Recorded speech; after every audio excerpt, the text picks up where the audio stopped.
Hi, and welcome to Virtual's Guru, where barbecue and grilling is made tasty. So today we've got, Valentines is coming up, so figured we'd do something kind of cool.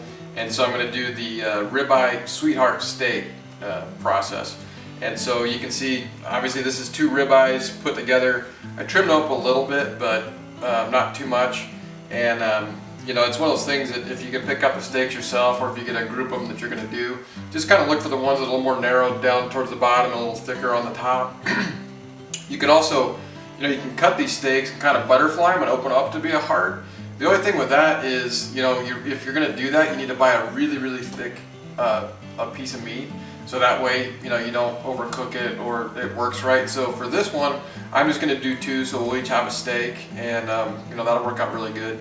And so, if you like this type of content, please like, comment, and subscribe. Really appreciate it.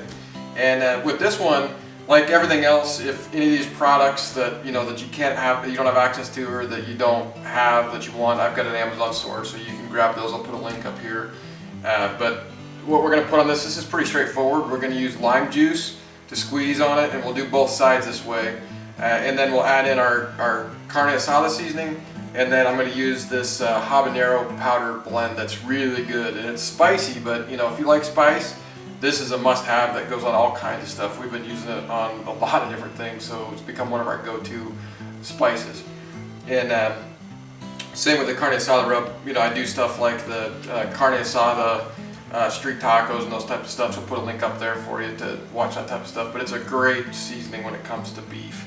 And of course, you can season these however you want to, but really I'm kind of doing this because these both have red in them. And so if you're talking about a Valentine's type deal, what better presentation than have something that has a red color with the heart. So anyways, I'll get to marinating these, and it's worth mentioning, I'll throw them into some plastic wrap and put them in overnight. Again, you can marinate them 2 to 4 hours or whatever you can, but I like to do mine overnight. Just taste and preference to make sure it really gets into the meat.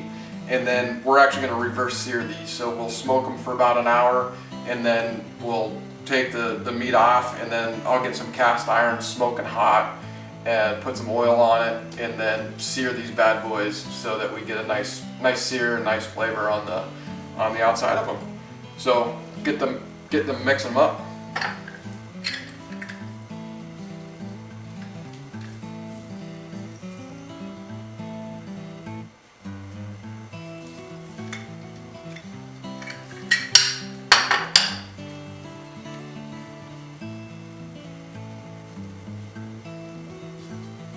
And I like to rub the juice in and kind of get it in there and get it kind of going. And the acidity from the lime will really help start breaking down the meat and getting the rub to help penetrate. You can also add in, if you want to, some orange. You can use some orange juice if you want a little bit of that sweeter tart flavor. We tend to like the limes a little bit better, but that's just a taste and preference deal. But if you kind of rub this in and get it on there, otherwise it can just kind of run off and doesn't do you too much good. And again, like I said, we're going to do the same thing to both sides, and then we'll wrap them up.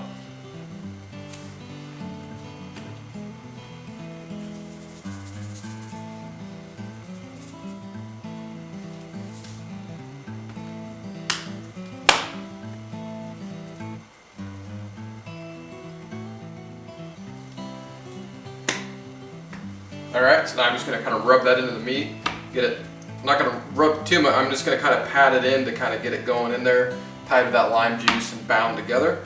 And we'll let this sit on this side for a few minutes, and I'll flip them over and do the same thing on that side. And then we'll be good to go. Alright, so we got our sweetheart steak all ready to go for tomorrow, and we'll put her in some saran wrap, sealed up, and then have a good dinner tomorrow. Alright, so we marinated these overnight, and I'm bringing them out to get them to room temperature before we smoke them on the grill. We're going to smoke it at 180. Depending on what your smoker settings are, it's fine to smoke them anywhere between 180, 225. Try to keep it low. I don't want to get them cooking too much, because then we're going to sear them afterwards. And the kids want in on the action too, so you can see the ones that I showed making. These are a little more red because we put the spicy hot sauce on, the habanero pepper, and then the habanero is a little hot for them. So just the lime and carne asada seasoning works really good, so that'll be fine. And then I'll actually, for the searing stage of it, I'm going to use cast iron and put some oil on it, get it really hot, and then just sear it. And I'll actually, it's kind of going over the top, but I'll have 2 pieces of cast iron on there, one for one side and one for the other side, just to really get that good hard sear originally with the oil, just because it's something that I like to do. So that's totally optional, but just something we like to do. And then the kids and the wife, for the most part, like their meat more on the medium side versus medium rare.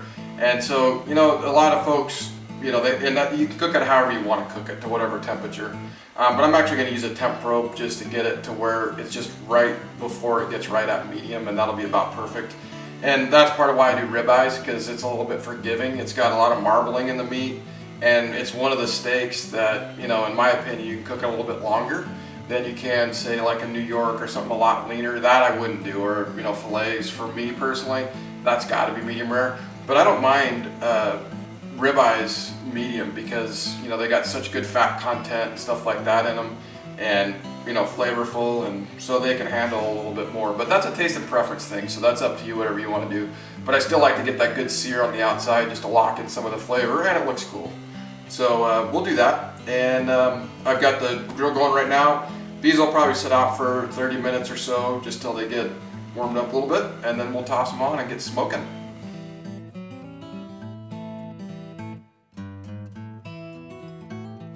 All right, so we smoked our steaks for about an hour, give or take, and then I've got the cast iron on now, and I put some oil on it, and I'll show some pictures of that. But basically, I've got 2 sets of cast iron, and like I said, I'll sear it on one piece of it, and then I'll move it to the other one and sear it. And the oil really helps on that. It really gets smoking hot, so you want to put the oil on before so it can warm up and be with it. And then it'll probably be 30 or so minutes till I get to the temperature I want. If it's not, I'll wait. I want to get it either 400, close to 400 or above for a period of time, and then we'll be able to go from there. And one thing I wanted to mention, that if you don't have something like this, but I use the ThermoWorks stuff that a really good buddy of mine got for me, and I haven't shown this before or put it in the other videos. I'll actually put it in the blogs that I've started doing, and so you can see the time and temperatures, and so I can actually export graphs. And right now I just have 1 probe in for the grill, because I don't care about the meat temperature per se with the smoking stage, but I'll put a piece in the meat. I'll put one in the meat, because we're actually going to shoot for like 150, 155, which again is medium. You can shoot for whatever you want from a temperature perspective. But what's cool about this is I can export these graphs, and it shows you time and temperatures, and then you have alarms and all that kind of stuff. So it's the smoke gateway from ThermoWorks. So pretty cool, but nice. You can set your settings and the whole 9 yards. But I'll post that in the blog as long as everything works out okay for this. But it's interesting because you see the spikes in temperatures, and then it maintaining temperatures. You can tell when you open it, and then when you turn up the temperatures, how quickly you get there. And what's nice is you can always look back and kind of go, okay, if something turned out exactly how you wanted it, it's nice to really see how did your grill actually perform and how did the meat actually perform. So it's more important for the bigger cuts of meat, if you will, or things that you're hitting a specific temperature. But even with ribeyes, me personally, I haven't done much of a probe in them before. I just kind of go by time. And so it'll be interesting to see how long it takes them to get to 150, 155, and then pull those off. We'll probably do 150 and let it rest for 5 minutes, get it up to 155, and then eat it. So that's the bottom end of medium, which should be pretty good. So we'll get to it. All right, so we got it up to, it actually went up to 460, so we went above 450, which is great. This took about 30 minutes to get here, so, and again, I'll post some of the temps in the blog that I've got going so you can actually see the time it took, but it got there pretty quick, so that's good. So we're gonna throw these on real quick. I'm gonna stick a probe in one of the steaks, and like I said, 145, give or take, is medium rare. We're gonna shoot for above that, probably 150, and then let it rest to 155 or so to get the medium. Taste and preference. And so I'll throw these on and get to cooking. I'll cook them for 5 minutes on one side, 5 minutes I'll move them to the other cast iron, and then after that I'll probably flip them every 5 minutes until we get done, but it may not need any more than that first 5 to 10 minutes. We'll see. But like I said, I'm shooting for a temperature, not a time.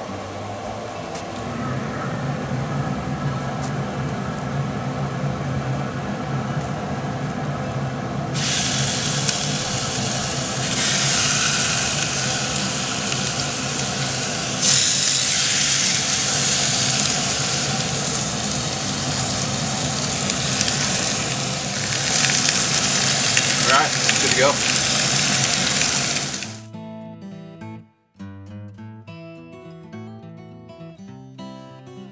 All right, so we've got our Valentine's sweetheart steak all done, and man, does it look really good. I put it on, within basically the first 5 minutes, and then the second 5 minutes for 10, it was at 1:45, and then it escalated really quick. So, it was about 15 minutes total to get it to medium. So I'm gonna take a test drive here, and then we're gonna have our Valentine's dinner.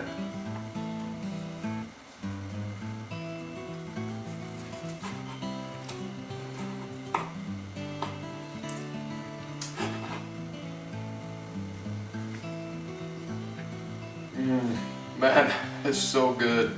You really, if you like ribeye, really got to give this carne asada seasoning a try. Habanero pepper gives it that little extra kick. The lime juice marinade overnight. This stuff is fantastic. So, if you like this type of content, please like, comment, and subscribe. And also, if you provide in those newsletters, you'll see, or the blogs, emails and stuff like that. I'll be able to email stuff out so you don't miss anything. So, really appreciate the support and have a good, happy Valentine's. This is awesome. Subscribe. Hey Tara, come here. You can have this piece. It's not as spicy as I thought it'd be. The ones that we did. It is good. Like really good. That extra kick's good though, I think.